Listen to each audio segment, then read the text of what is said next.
Yo sueño para mi futuro una Medellín más innovadora. En esta ciudadela la transformación educativa se hará realidad con talento especializado.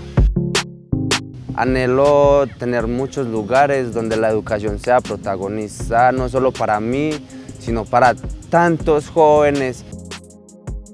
Ese lugar me lo imagino un campus que tenga aulas con una distribución óptima, que no estén ni muy separados ni muy juntos, pero que siempre se tenga esa sensación de calidez y de conexión con el maestro y con los demás compañeros.